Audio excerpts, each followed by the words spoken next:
Hello students, இன்றைக்கி கிளாஸில் நம்ம என்ன பார்க்க போகிறோம்னா கிளாஸ் 7 நம்பர் சிஸ்டம் லெசன் பார்த்துட்ருக்கோம்.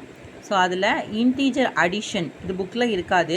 இது உங்களுக்காக நான் ஈஸியாக ஞாபகம் வச்சுக்கிறதுக்கு கொடுக்கக்கூடிய ஒரு டிப்பு.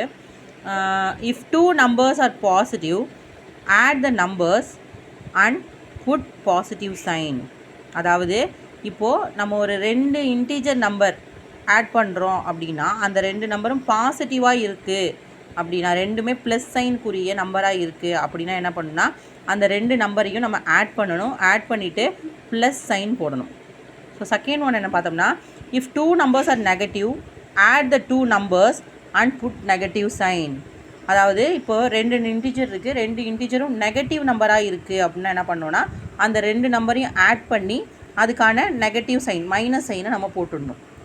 ஸோ தேர்ட் ஒன் என்ன பார்த்தோன்னா, if one number is positive and the other number is negative, subtract the small number from the large number and put the sign of the large number. அதாவது இப்போது இது வரைக்கும்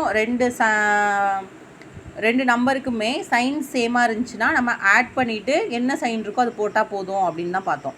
இப்போ ஒரு number positive நம்பராக இருக்குது, ஒரு நம்பர் நெகட்டிவ் நம்பராக இருக்குது அப்படின்னா என்ன பண்ணணுன்னா, பெரிய நம்பர்லேருந்து சின்ன நம்பரை மைனஸ் பண்ணிவிட்டு நம்ம பெரிய நம்பருக்குள்ள சைன், பெரிய நம்பர் பக்கத்தில் என்ன சைன் இருக்கோ, ப்ளஸ் இருந்துச்சுன்னா ப்ளஸ்ஸு, இல்லை மைனஸ் இருந்துச்சுன்னா மைனஸ் அப்படின்னு போட்டோம்னா ஆன்சர் நமக்கு வந்துடும். இதுதான் இன்டீஜர் அடிஷனுக்கான ரூல்ஸ் அப்படின்னு வச்சுக்கலாம். ஸோ என்னுடைய வீடியோ உங்களுக்கு பிடிச்சிருந்துச்சுன்னா லைக் பண்ணுங்கள், ஷேர் பண்ணுங்கள், கமெண்ட் பண்ணுங்கள்.